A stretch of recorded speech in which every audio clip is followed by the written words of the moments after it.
Tidak boleh umur baru yang diberikan pada kita hari ini membuat ada satu makhluk lagi yang terluka oleh sikap kita, kata-kata kita. Saya selalu percaya siapapun yang sudah menjadi cinta, maka hadiahnya adalah cinta. Siapapun yang sudah menjadi sumber sukacita, hadiahnya adalah sukacita. Siapapun yang sudah menjadi sumber kebahagiaan, hadiahnya adalah kebahagiaan. Karena itu sudah merupakan hukum alam. Kesedihan tidak mungkin menarik kebahagiaan. Karena yang bisa menarik kebahagiaan hanyalah kebahagiaan. Berhenti dari sekarang menunggu. Karena selamanya kita menunggu bahagia, maka kita selamanya hanya jadi seorang penunggu saja. Bahagia itu keputusan kita. Oleh karena itu, putuskan saat ini kita bahagia, maka kebahagiaan pasti akan datang berkelimpahan. Tidak usah menunggu teman datang untuk bahagia. Karena teman belum tentu datang. Dan ketika dia tidak datang, pasti kita akan kecewa. Lebih bagus berbahagia saja. Pasti teman akan datang. Karena begitu kita berbahagia, kebahagiaan itu sudah menjadi energi. Dia akan menjadi sumber yang bisa menarik kebahagiaan-kebahagiaan yang lain. Banyak yang aneh. Saya akan bahagia kalau rumah saya sudah direnovasi. Saya akan bahagia kalau uang saya sudah banyak. Saya bahagia kalau suami saya tambah baik. Gimana kalau semua yang diharapkan itu tidak terjadi dan kemudian kita mati? Berarti kita mati dalam keadaan tidak bahagia. Itulah orang-orang yang, mohon maaf, kurang cerdas, lalai, karena tidak tahu mekanisme kebahagiaan seperti apa, tidak tahu kebahagiaan itu seperti apa cara meraihnya. Padahal bahagia itu sederhana. Singkirkan saja semua penyebab ketidakbahagiaan, bahagia akan datang secara alami. Persis seperti kita menyapu. Tidak ada yang menyapu itu mencari yang bersih. Menyapu itu cuma cari yang kotor saja. Begitu kotornya disingkirkan, sisanya bersih. Bersih itu sebetulnya sisa setelah semua kotorannya dibuang. Bahagia itu sebetulnya sisa setelah semua sumber-sumber yang menyebabkan tidak bahagia dilepaskan. Dan satu-satunya sumber ketidakbahagiaan manusia adalah pikiran. Ketika pikiran diizinkan serakah pada yang dia ingin, ketika pikiran itu diizinkan menolak yang tidak dia ingin, dia akan terus-menerus menendang, mencengkram, menendang, mencengkram. Hidupnya terombang-ambing dalam dualitas. Itulah penyebabnya. Dan selama ini kita belajar hidup standar-standar saja. Ya hasilnya juga standar-standar saja. Bagaimana kita bisa menjadi orang yang luar biasa kalau cara yang kita lakukan adalah cara-cara biasa? Dan untuk menjadi orang yang luar biasa, caranya harus luar biasa.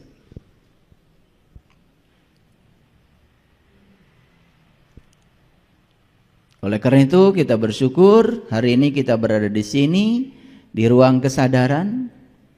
Pesan saya sederhana, hadirlah di sini saat ini sekarang. Sadari kehadiran Dia sang hidup yang mewujud dalam diri kita sebagai nafas kita. Sadari masuknya, sadari tinggalnya, sadari keluarnya. Karena dengan nafas yang mengalir masuk dan keluar, kita menjadi berdaya, tubuh kita menjadi bergairah, kita menjadi cerdas, kita bisa berpikir, kita bisa melihat, kita bisa mendengar, kita bisa merasa.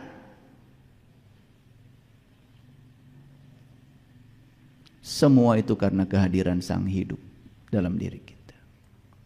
Masihkah kita mencari di mana Dia? Padahal saat ini Dia sedang menghidupi kita. Saat ini Dia sedang bersama dengan kita. Dan kita tidak pernah sadar, karena Dia berulang kali mengatakan, aku bersamamu, aku bersamamu, aku bersamamu dimanapun kamu berada. Selalu tidak mengerti. Karena kebisingan pikiran ini yang telah membuat kita tidak mendengar suaranya. Kebisingan pikiran ini yang membuat kita kehilangan kesadaran tentang semua kata-katanya. Itulah hidup kita selama ini. Seperti itu saja. Tidak ada perubahan. Sibuk dengan berbagai macam ritual. Itu pun tidak mengerti kenapa mesti begitu. Entah karena apa, karena tangan saya barusan kok tiba-tiba saya buka Quran, munculnya ayatnya kok mana barusan? Munculnya ini. Saya juga nggak tahu, pokoknya tak munculnya ayat ini. Saya kaget. Kelihatan dari belakang.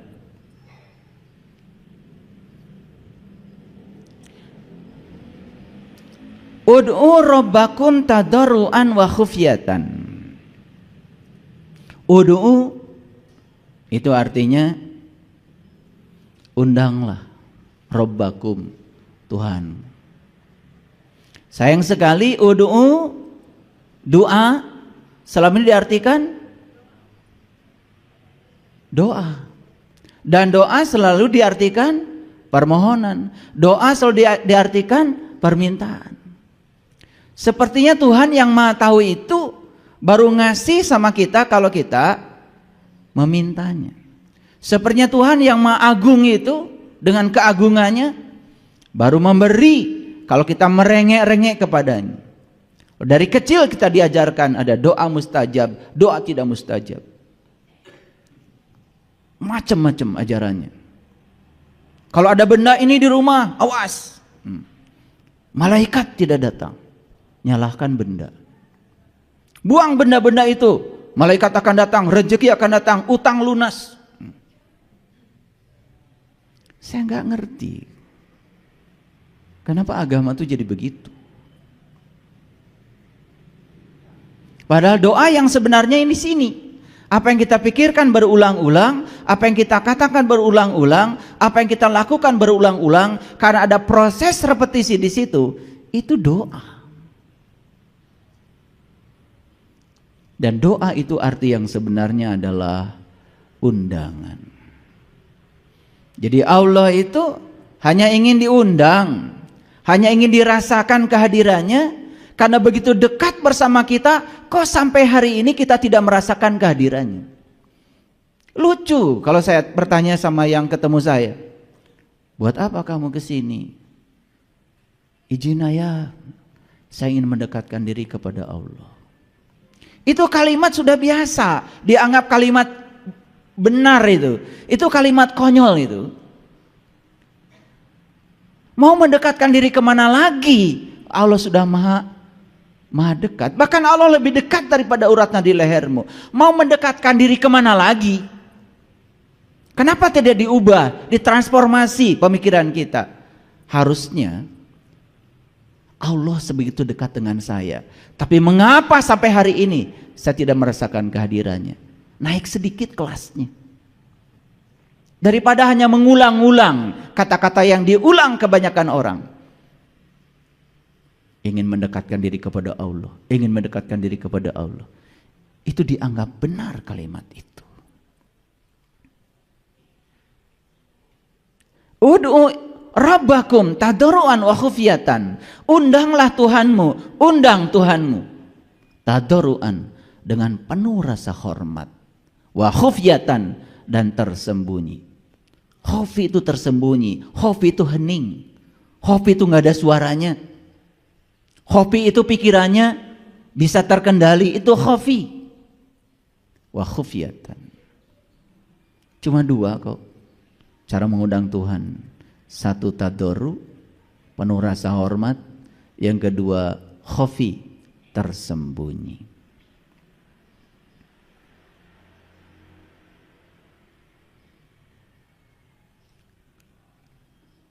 Saya bilang tadi, kenapa kita sulit sekali mendengarkan suaranya?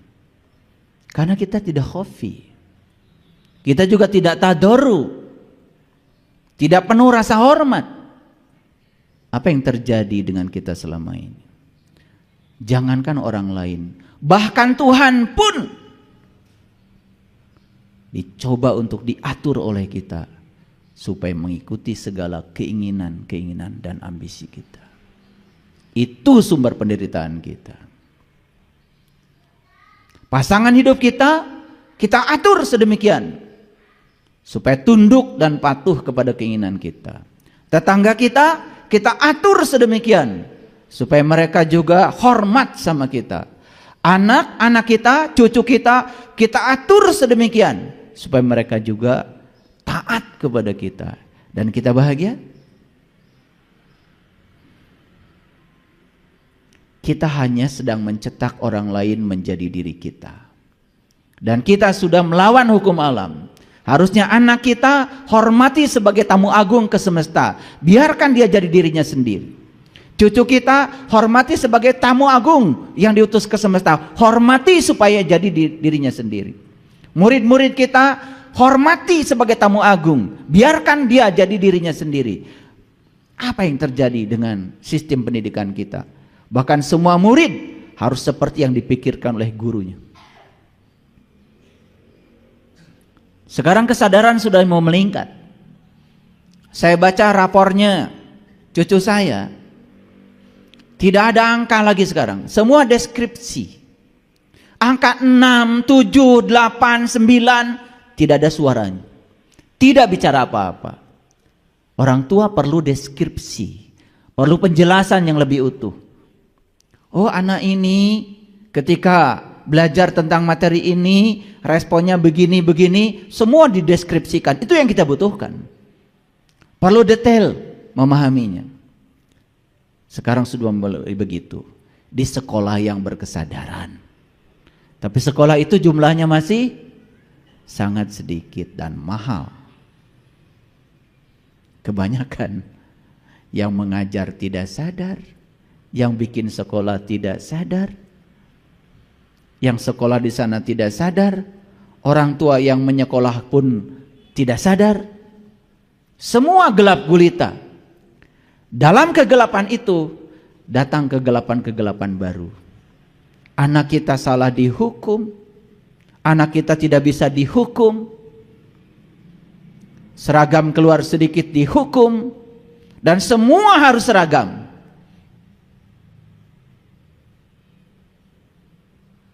Konyol sekali. Wajah kita aja sudah berbeda. 8 miliar penduduk itu berbeda. Dan dicoba oleh sekolah diseragamkan. Harus mencapai hasil yang sama. Harus pintar matematika semuanya. Harus pintar fisika semuanya. Apa kabar? Padahal setiap manusia datang ke semesta ini jenius di bidangnya.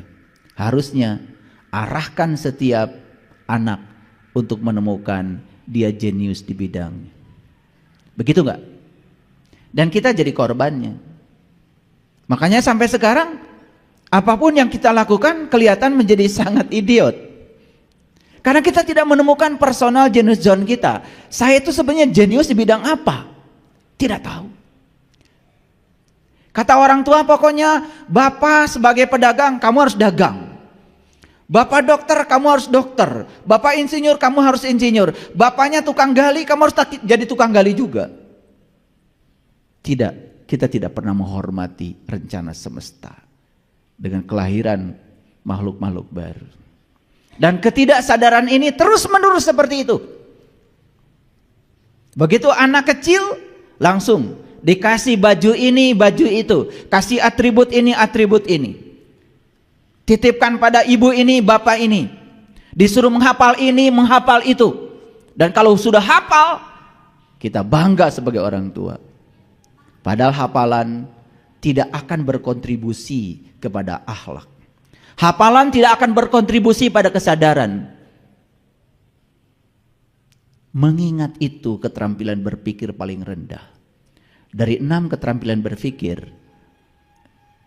yang diriset oleh para psikolog, mengingat itu keterampilan berpikir yang paling rendah. Naik sedikit namanya memahami. Memahami pun ada 3 dimensi. Ada memahami secara interpretasi, ada memahami secara translasi, ada memahami secara ekstrapolasi. Naik sedikit di atas itu ada yang namanya menerapkan. Menerapkan yang dia pahami dalam kehidupan. Naik sedikit, dia sudah mulai plan do see. Merencanakan, melakukan, refleksi, mengamati. Itu namanya analisis. Di atas itu ada lagi yang namanya mengevaluasi. Di atas itu ada lagi yang namanya mensintesa. Sehingga pengetahuan yang didapat itu diekstrak menjadi terkristalisasi, menjadi akhlak, menjadi pribadi. Itu apa tidak kita belajar? Bahasa yang digunakan pun masih, kalau orang Sunda bilang, ujang nyai gerang ngapalkeun. Dan ngapalkan dianggap belajar coba. Kalau anak sudah pegang buku, lihat buku ke atas, lihat buku ke atas. Oh, anak saya sedang ngapalkan. Itu dianggap belajar. Dan kita orang tuanya bangga karena ketidaktahuan. Padahal tidak berkembang sama sekali keterampilan berpikirnya. Selesai dia belajar, bingung cari kerja. Selesai belajar, hanya menjadi orang-orang yang menggantungkan hidupnya pada orang lain, menyiapkan masa depan orang lain, tidak menyiapkan masa depan dirinya. Saya waktu masih memegang jabatan tertentu, hampir tiap hari saya menerima lamaran, yang S1, yang S2, yang S3 melamar, semua menjadi pelamar. Tidak ada yang menjadi dirinya sendiri. Padahal bekerja di orang lain menyiapkan masa depan orang.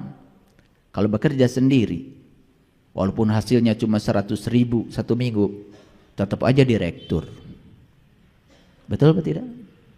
Oke. Hari ini kita akan belajar kesadaran. Lanjutan dari yang kemarin.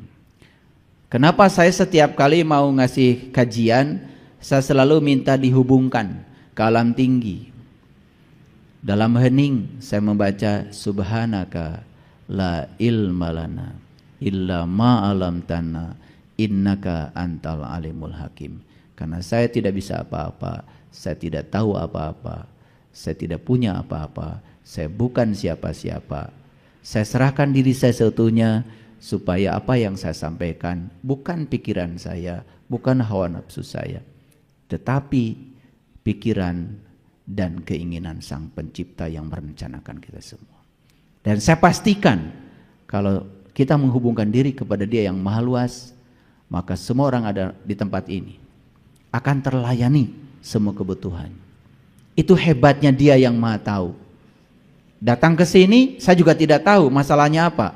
Tiba-tiba saya berbicara apa. Itu yang namanya resonansi. Dibangkitkan kecerdasan. Oleh karena itu, kita bersyukur berada di sini. Mari kita puji Dia bersama-sama membaca hamdalah. Alhamdulillahirabbil alamin. Mari kita awali kajian kesadaran ini bersama-sama memohon ridho dan berkah Allah seraya membaca basmalah. Bismillahirrahmanirrahim.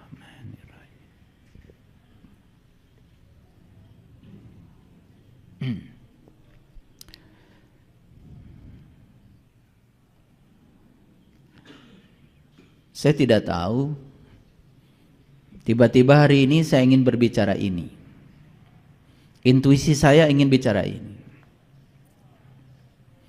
Kita sering sekali mendengarkan kata-kata dari orang biasanya yang mau ceramah, mau nasihatin orang lain, biasanya pakai statement sampaikan walaupun satu ayat. Ini judul ini sebetulnya saya ambil dari satu hadis. Hadis riwayat Bukhari. Persisnya hadisnya tidak begini.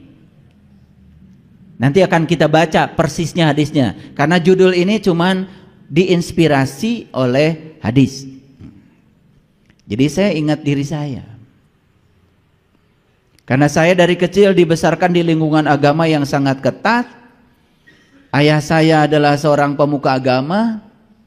Ya, kalau dari kecil itu kalau nggak ada yang ceramah di masjid, ya udah ceramah saja. Dan untuk menutupi kelemahan ilmu saya yang sedikit itu, biasanya saya pakai dalil. Sampaikan ilmu walaupun satu ayat. Sehingga orang tenang. Jadi walaupun pengetahuannya sedikit, karena sudah ada dalilnya, saya berlindung di balik dalil itu. Dulu saya begitu. Makanya saya tidak akan menceritakan orang lain. Saya cerita saya dulu. Sekarang ya sudah sedikit berbeda. Saya dulu kalau mendengar kata ayat, yang terpikir oleh saya itu tuh Bismillahirrahmanirrahim, satu ayat. Alhamdulillahi Rabbil Alamin, satu ayat. Ar-Rahmanirrahim, satu ayat. Gitu pikiran saya dulu begitu. Mungkin sama ya. Karena Quran isinya kan cuma dua, surat dan ayat. Quran itu isinya dua, surat dan ayat. Dan kita pun jarang menyadari kenapa Quran oleh leluhur kita diberi nama surat. Jarang bertanya.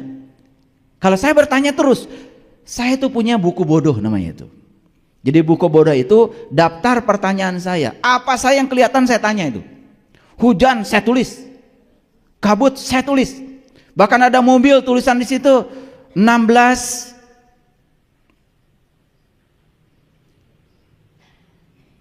klep, ada tulisan di situ. 16 valve, saya tulis itu. Pokoknya kalau saya apa saya yang kelihatan saya tulis. Dan saya mulai mengajari diri saya dari pertanyaan. Karena saya percaya setiap saya bertanya kepada semesta, pasti semesta akan mengalirkan jawaban lewat apa saja.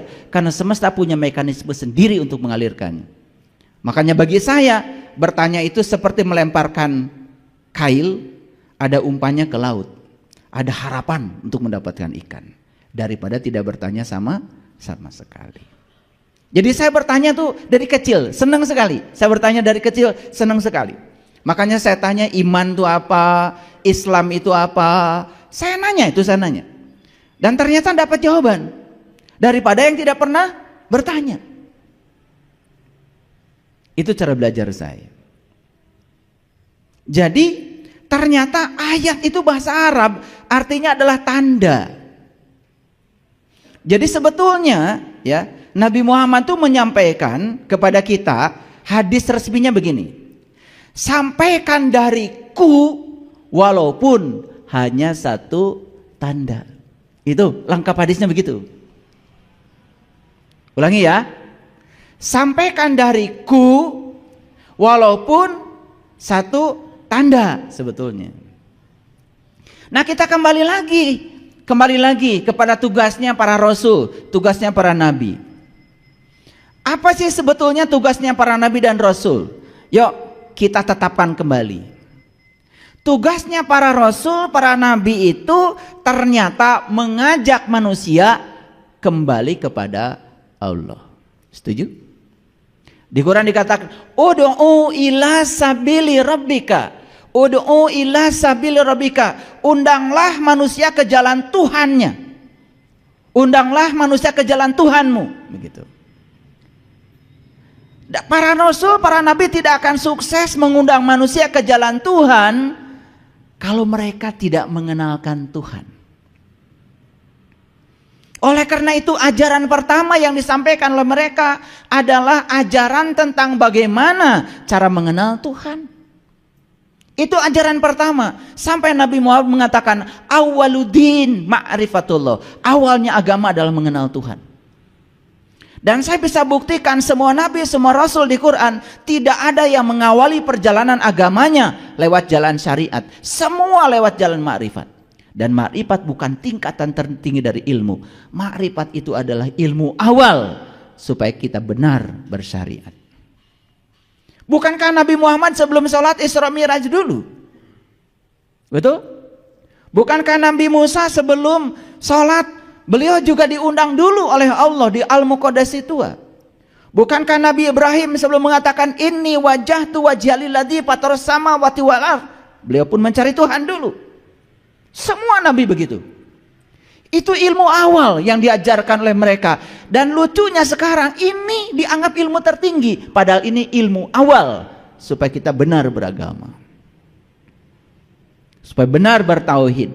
Kalau kita mengikuti jejaknya mereka, kita akan kebagian akhlaknya mereka. Dan kenapa kita tidak kebagian akhlaknya? Karena terbalik belajarnya. Jadi sampaikan dariku walaupun satu tanda. Clear? Oke. Nah, ini dipahami secara dangkal. Cuma tahu dikit, untuk berlindung di balik ketidaktahuannya, pakailah itu sebagai bempernya supaya orang lain tidak menggugat. Ketika, aduh, Anda baru tahu sedikit aja sudah keluar-keluar di mimbar. Sampaikan walaupun satu ayat. Ada bempernya untuk membenarkan dirinya. Padahal secara logika, perhatikan saya. Kalau orang yang ilmunya sedikit bicara di publik, bukankah sedikit ilmu itu sangat berbahaya? Satu, bisa salah persepsi. Dua, bisa salah proyeksi. Yang ketiga, ilmunya tidak integral, tidak komprehensif. Karena orang yang ilmunya sedikit, sudut pandangnya sempit. Kalau orang yang sudut pandangnya sempit kan biasanya gampang menyalahkan orang lain, apalagi ketika orang lain berbeda dengan dirinya. Makanya lihat ciri orang yang sempit ilmunya, apapun gelarnya kalau bagi saya. Kalau masih menyalahkan orang lain, sebetulnya itu tanda belum kemana-mana itu. Makanya kalau saya ngecek orang ilmunya tinggi atau tidak, gampang, suruh joget. Iya. Makanya kalau ada acara-acara, saya kasih mic suruh nyanyi, selalu saya kasih musik joget. Nah, itu aja. Dari situ saya bisa baca ilmunya sampai mana. Dari joget aja. Iya, banyak yang tidak percaya. Tanya tuh sama jamaah saya. Selesai joget saya kasih tahu, ilmu kamu sampai sini, ya, sabar kamu sampai sini, kelihatan. Karena kalau musik dengan tubuh itu tidak seirama, berarti hidupnya belum seirama. Dia belum bisa mengalir dengan aliran kosmik. Belum bisa menari dalam kehidupan ini. Jadi kalau joget aja, kaki berat digerakkan, lagi joget, kayak orang ayan, senyum juga enggak. Wah, jelas masih berat di sininya. Kan orang joget itu harusnya kan rileks, betul nggak? Senyum, menikmati musik, gerakannya alami, kan gitu. Kalau gerakannya dibuat-buat, wah itu tandanya hidupnya masih dibuat-buat. Itu tergambar. Nggak main-main. Ulangi lagi. Sampaikan dariku walaupun satu tanda. Itu pesan Rasulullah. Siapa Rasul itu? Bukankah mereka itu adalah orang yang layak untuk kita ikuti? Bahkan kita sering berdoa, Allahumma Rabbana bima anzalta wa taba'na rasulah faktubna ma'asyahidin. Suka doa itu? Suka doa itu? Suka, ngerti? Nah itu. Ya bagaimana Allah mau kasih? Allah malah bingung, sebetulnya kamu itu ngerti enggak yang kamu ucapkan? Enggak Allah, ya apalagi aku yang diminta, bingung aku juga. Jadi kita itu sering bikin Allah bingung. Allahumma Rabbana bima anzalta, ya Allah Tuhanku, aku beriman kepada apa yang telah Engkau turunkan kepadaku. Allahumma robbana amanna bima anzalta, ya Allah aku beriman kepada yang Engkau turunkan kepadaku. Kan pertanyaannya, apa yang sudah diturunkan Allah kepadamu? Sudah dapat apa? Kok tiba-tiba kita mengatakan, ya Allah aku beriman kepada yang Engkau turunkan kepadaku. Udah dapat apa emang? Kalau Nabi Musa ketika minta melihat Tuhan, ya Tuhanku nampakkanlah diri Engkau kepadaku agar aku dapat melihatmu. Kemudian Tuhan bilang, yes Musa, aku akan bertajali di puncak kesadaranmu. Falamma tajalla rabbuhu lil jabal. Tuhan bertajali di puncak kesadarannya Musa. Saat itu kemudian Musa mengatakan, qala subhanaka tubtu ilaika wa ana awwalul mu'minin. Maha suci Engkau ya Allah, aku datang kembali kepadamu, aku kembali kepadamu, dan inilah awal aku beriman. Ada yang bisa diimani oleh Musa, karena apa? Allah sudah bertajali di puncak kesadarannya Musa. Pertanyaannya bagi kita, kapan Allah bertajali di puncak kesadaranmu? Kok tiba-tiba kamu mengatakan Allahumma robbana amanna bima anzalta? Karena orang lain baca itu, ya sudah, semua kumpulan doa robbana apalkan. Apalagi karena nanti malam saya kebagian berdoa. Banyak yang saya pesen, ayah saya kebagian berdoa. Kebetulan ada acara riungan di masjid saya. Terus minta dibuatkan sama ayah. Tidak. Ya apa yang saya ucapkan kan belum kamu alami. Kamu nanti mengucapkan yang kamu tidak alami, enggak nyambung. Nanti doamu garing.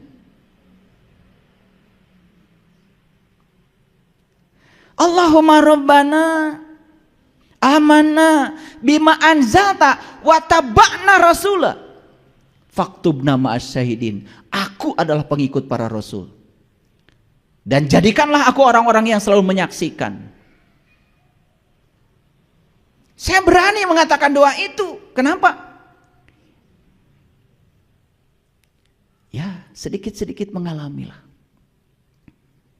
Makanya saya berani mengatakan faktubna ma'as syahidin. Jadikanlah aku orang-orang yang selalu menyaksikan. Karena sebetulnya apa yang disaksikan para nabi, para rasul bisa disaksikan oleh kita juga. Karena kita juga kebagian kalau kita mengikuti metodenya, caranya.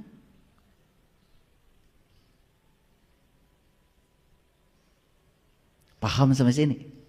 Nah, pelan-pelan nih ngajinya. Kecepatannya sekarang diturunkan 3 km per jam. Nih, turun lagi karena ini bahaya. Supaya masuk ya, nanti diulang-ulang. Jadi tugasnya para nabi dan para rasul itu, tugas utamanya adalah mengajak manusia kepada Allah, kepada Tuhan. Dan setelah itu ya, itu visinya. Misinya yang dilakukan apa? Misinya adalah mengajarkan manusia supaya mengenal Tuhan. Ada satu dialog bagus sekali di Quran surat Al-Baqarah. Dialognya begini. Nabi Musa itu menyuruh umatnya, lagi ceramah nih Nabi Musa, lagi ceramah kayak gini nih. Kalian pada iman ya sama Tuhanku, pada Allahku, gitu. Dan kemudian umatnya Musa itu berkata begini, wa idh qultum ya Musa la nu'mina laka hatta naralha jahratan fa ahadas sa'iqah wa antum tanzurun tsumma ba'asnakum min ba'di mautikum la'alakum tashkurun. Itu dialog, kalau saya dulu baca dialog itu tuh sampai nangis.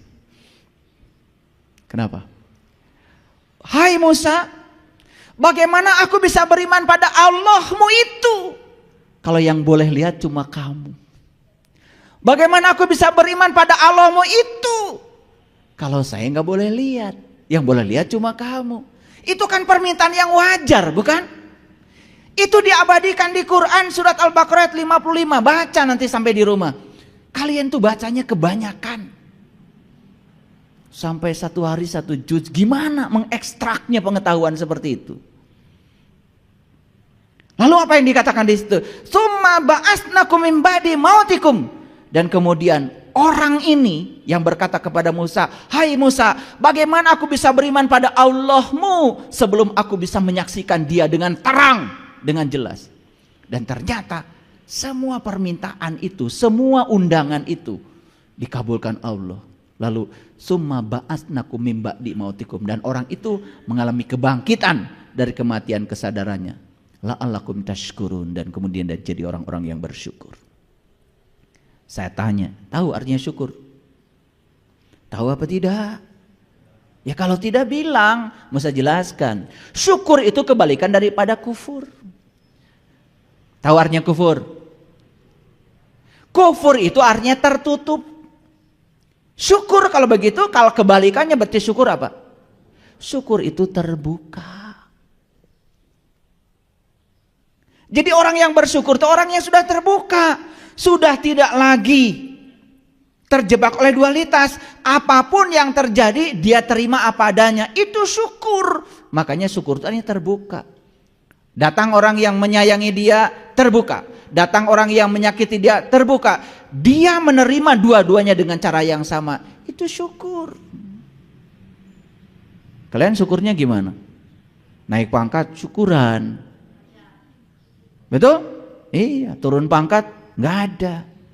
Makanya saya milih-milih sekarang kalau diundang. Ini syukuran dalam rangka apa? Naik pangkat, nggak datang. Sudah kebanyakan. Saya menunggu undangan yang turun pangkat syukuran. Itu. Makanya saya kalau mau diundang ceramah milih-milih. Ini dalam rangka apa? Rumah baru ayah. Nggak datang. Rumah ambruk datang. Saya cuma ingin mengajarkan saja bahwa syukur itu bukan ketika kita mendapat sesuatu yang kita ingin. Dapat yang kita ingin, dapat yang tidak kita ingin, sudah terbuka. Itu syukur. Paham gak sampai situ? Oke. Kembali lagi tadi. Tugasnya para nabi, para rasul apa? Mengajak manusia kembali kepada Allah. Makanya yang diajarkan pertama oleh mereka itu adalah bagaimana cara mengenal Allah. Clear sampai sini? Jadi sebetulnya yang disebut dengan tanda itu bukan ayat. Kalian boleh berbicara sesuatu kalau kalian sudah tahu tandanya. Tanda siapa? Ya tanda Allah. Orang yang belum bisa melihat tandanya ya masih buta. Orang buta ketika mulutnya terbuka, mata kolubnya masih tertutup, kan pasti yang disampaikan itu persepsi. Kalau yang disampaikan persepsi, cuman apa kata orang, hanya diulang-ulang setiap kali ceramah. Hasilnya apa? Hasilnya cuman mengulang-ulang yang sudah dia tahu. Bosan nggak? Bosan nggak? Jangan salahkan anak kita. Kalau anak kita disuruh, nak ngaji yuk. Paling gitu aja. Sudah ada persepsi yang membatasi dia. Oke. Mari kita lihat. Apakah arti dari ayat? Jadi ayat itu artinya apa? Tanda. Yuk kita bahas sedikit. Al-Quran adalah, isinya adalah surat dan ayat. Surat itu artinya pesan. Karena tidak mungkin ada surat kalau tidak ada pesan. Kalau ada surat berarti ada yang mau disampaikan. Jadi Allah sudah kasih surat sama kita. Terhormat gak? Terhormat. Surat langsung dari Allah. Berarti kita dikasih pesan. Pertanyaannya, apakah surat-surat dari Al-Quran itu sudah sampai pesannya? Apa sih pesan Al-Fatihah? Apa pesan Al-Baqarah? Apa pesan Ali Imran? Apa pesan Al-Maidah? Apa pesan An-Nisa? Apa pesan Al-An'am? Apa sih pesan Al-Ikhlas? Apa sih pesan Al-Falaq? Apa sih pesan Anas? Sudah masuk pesannya belum? Itu. Berulang-ulang kita baca tiap hari, pesannya belum sampai. Nah, di balik pesan itu ada isinya. Isinya itu adalah tanda. Jadi sebetulnya surat itu dikirim kepada kita. Allah sedang berpesan bahwa di balik Al-Quran itu ada aku. Clear? Makanya ada kata-kata bijak ya. Siapa yang melihat Quran dengan mata lahirnya, dia hanya melihat kata-kata. Siapa yang melihat Quran dengan pikirannya, dia hanya melihat pengetahuan. Tapi siapa yang melihat Tuhan dengan mata kalbunya, dengan segenap jiwanya, maka dia akan melihat Tuhan.